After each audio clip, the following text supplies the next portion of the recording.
Good morning and welcome to the new edition of Dr. Lamba's Awakening Call.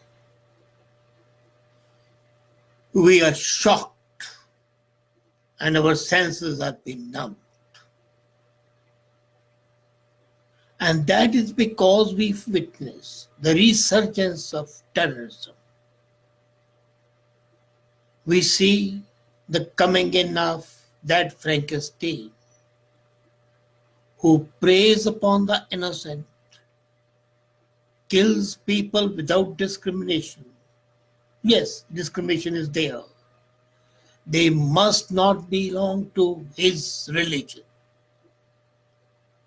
But there is no discrimination on the basis of age, sex, or country.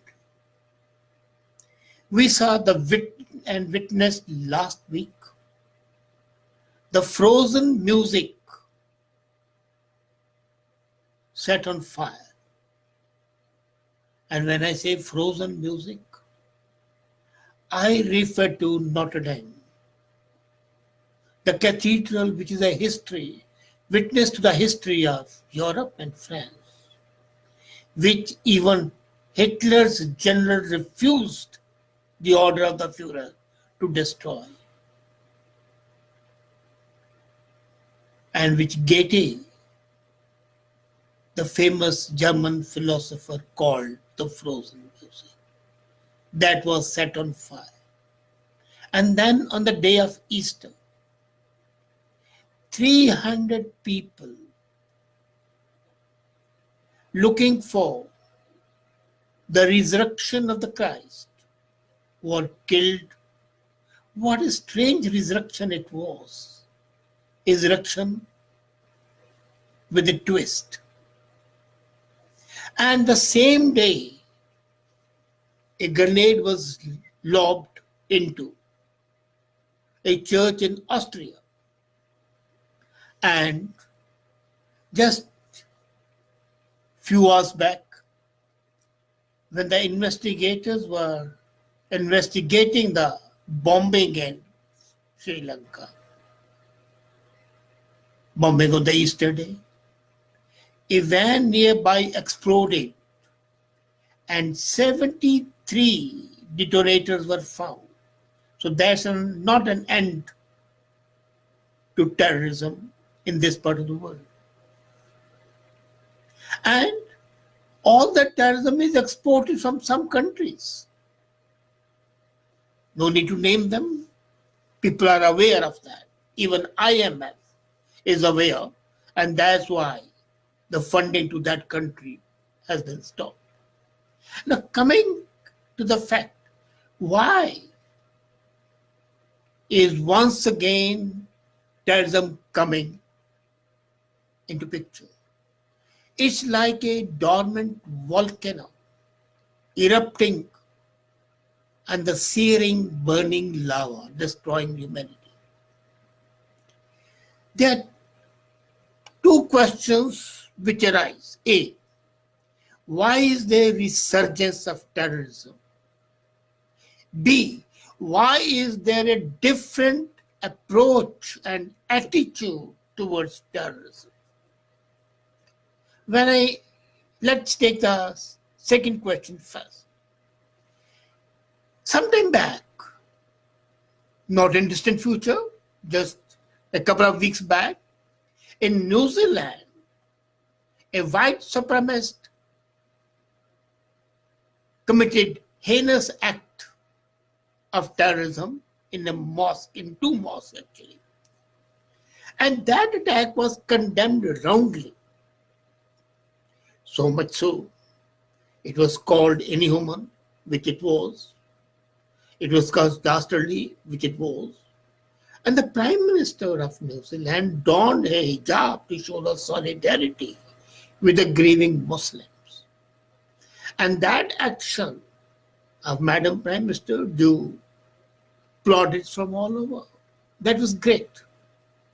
But what's the reaction towards the terrorism in Sri Lanka? Why is it there now that our criticism and when I say our, I mean that of political leaders, is so muted. The criticism of white supremacist attack by all the so-called liberal, democratic, leftist political leaders was biting, trenchant, and if they could, they would have hanged the perpetrator right there and then. Now again, they are criticizing, but is a delayed reaction. And against, say, let's say Hillary Clinton's half-page statement condemning white supremacy in clear terms, now she said, we must sympathize with the sufferers. That's all. Not a word of criticism. There she was clear that Islamophobics have to be crushed. Here, anti-Christians have not to be crushed. The same is about Justin Trudeau. He was all agog, full of fury, brimstone and fire, like an evangelist, heaping all sorts of invectives against that perpetrated the white supremacist. But now, the complete response is limited to, we condemn the attack and sympathize with the people.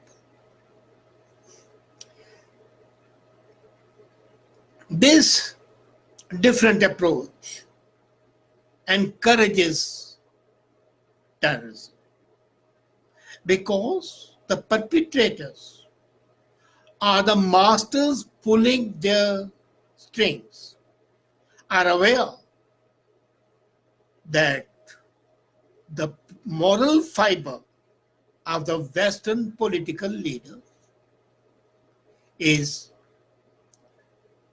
just worn out, is just not there. If Pope can go and kiss the feet of the terrorist promoting people, it's a long way from the time of the Crusades. Imagine on the one side, these terrorists have no problem in calling in for jihad. But there's not a single politician since George Bush who called for a crusade. And why not? You have got to ensure that the arrows of justice are tilted evenly. I'm not saying that you brand every Muslim a terrorist. No, not at all. There are excellent Muslims all over the world. But you have got to brand a terrorist what they are. You know, the last time I talked to you, I talked about the absolutely inappropriate action of the Canadian government in removing the word Sikh from the terror report, that Sikh terrorism. Why not? Sikh terrorism is as dirty, as obnoxious, as hateful as Muslim terrorism, as white terrorism, terrorism of any sort. So, why feel shy of calling a spade a spade? We have got to wake up to the reality. Be honest. Until you identify that terrorists, you cannot tackle them. And by not naming them, you are in a process of denial. And that denial ensures that the lava of the dormant volcano of terrorism would erupt and destroy all the people involved in that. This Now coming to the first question, why this resurgence of terrorism?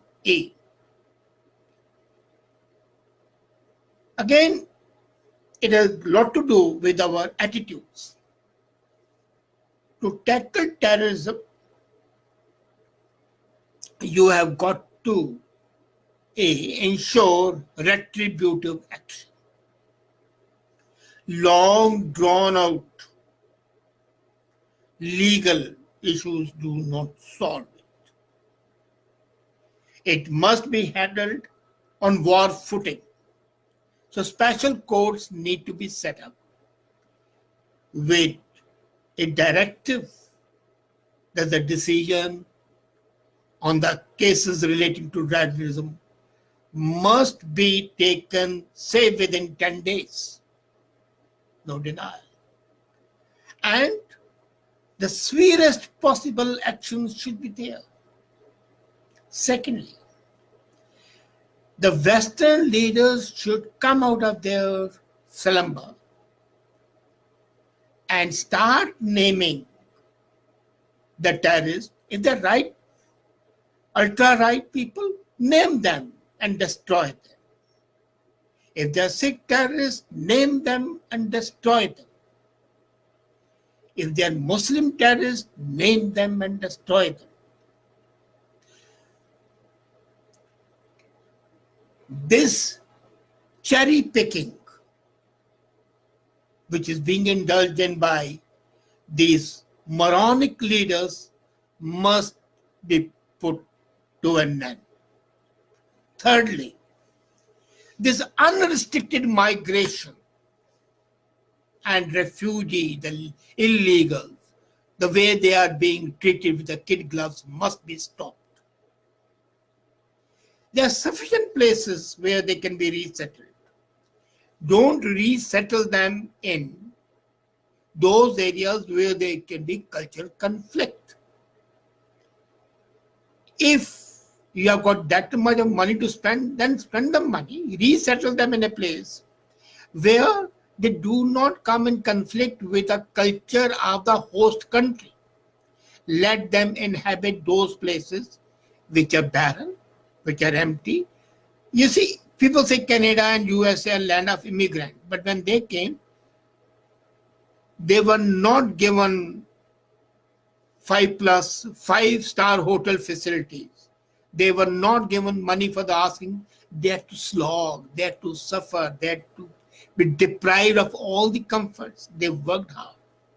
So settle them in those places. Let them work hard like pioneers. They'll forget all the talk of terrorism and fundamentalism. I'm not saying send them to Tundra. No, they are coming from Middle East. Settle them in Middle East. There are a lot of places in Middle East where they can be settled. And let them work hard. If they come from Asia, let them be settled in Asia. And if they come from Europe, let them be settled in Europe. What I mean to say is that the conflict of the cultures should be avoided. And I'm not against migration. Again, let's be very clear. The whole world is based on migration. But it must be of one's own volition. I want to settle in X place. I have a right to go there, provided I'm not a danger to that place. But individual migration and a mass migration, there's a difference. For example, what's happening in USA. And I think President Trump is right when he calls it an invasion. When people want to come to a place, or the people coming to Canada coming with a desire not to work. And they know that the refugees, the illegals, and especially the people who are in the most favored classes get such a treatment that they don't want to work. They become parasites and drones. And when they are parasites, what better way than to be terrorist, to be destroyer? And in this horde of the migrants, there are quislings, there are Trojan horses. And all that creates a situation which is congenial, which is very favorable to the growth of the vermin, the parasites, the microbes that destroy humanity. So first thing is, stop being cherry pickers. Call a spade a spade. Secondly, stop this kid glove treatment.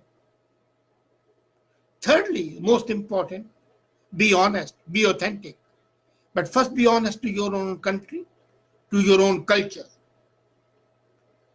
Otherwise, be prepared for annihilation and forceful integration and destruction of cultures, destruction of Notre Dames, destruction of the Bahami structures in Afghanistan, destruction of Baghdad, Basra, and the antiques of Middle East all over, destruction of culture, destruction of civilization, destruction of humanity with capital H. Thank you.